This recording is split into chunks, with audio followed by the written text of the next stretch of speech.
Good evening, everyone. I'm Haley McMurphy, and I have a health warning report. In the fall of 2015, one of the most devastating toxic acid spills occurred in the Animas River in Silverton, Colorado.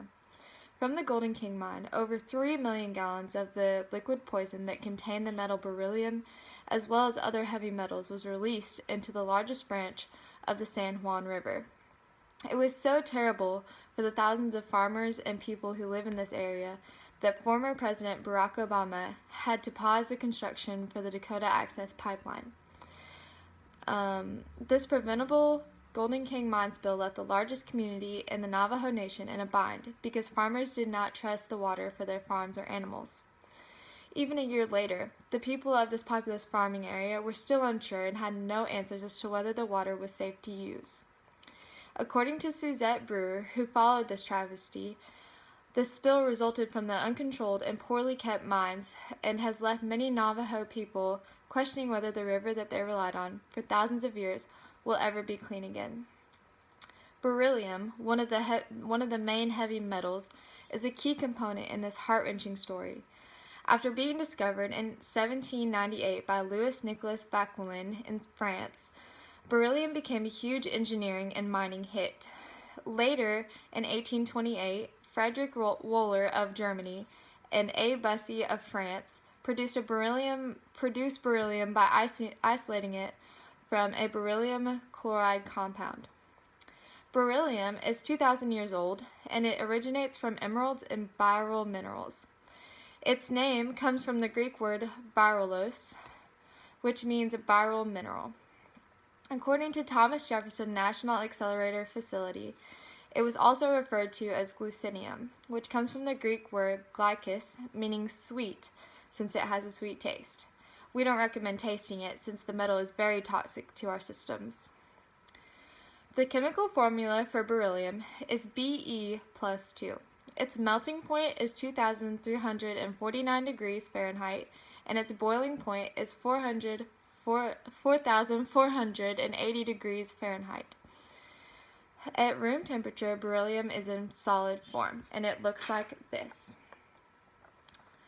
This metal is alloyed with other common metals like copper and nickel for wear-resistant material and non-sparking tools. Beryllium is clear when exposed to X-rays, so it is used in windows for X-ray tubes, and it is also used in nuclear reactors as a moderator. Some other facts about this intriguing yet toxic metal begins with the fact that the United States is the #1 source and producer. One mine in Utah was the source for more than 80% of beryllium in 2010. Beryllium is lighter than aluminum, heavier than steel, and can withstand high amounts of heat, so it has a special purpose in NASA's space shuttles. According to the Agency for Toxic Substances and Disease Registry, it is also used in computer industries, dental laboratories, aircraft manufacture and maintenance, and again, aerospace industries. Beryllium is mined, processed, machined, and converted by many workers, and it becomes toxic because they breathe in heavy amounts of this alkaline earth metal. Not only is it breathed in, but it is also drunk by nearby people whose water source is near the mines or plants. The smoke and dust seeps into the precipitation cycle, and it gets caught in the clouds and rained onto the Earth's crust. It becomes a mineral that leaks into the streams and water sources of the surrounding community. Miners and others nearby who breathe in the toxic dust usually become patients with acute or chronic beryllium disease or lung cancer. According to the Agency for Toxic Substances and Disease Registry, the symptoms are common in all 3 diseases. They include coughing, wheezing, chest pains, difficulty breathing, and sometimes pneumonia.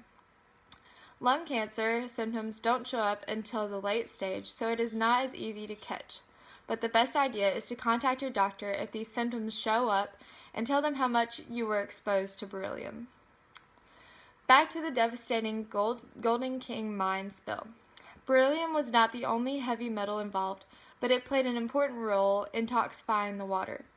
While there are no recent updates of the Navajo people who were affected by this disaster, hopefully the people who keep up with the abandoned mines will learn their lesson for the future, and our country will no longer have spills that contain toxic heavy metals like beryllium.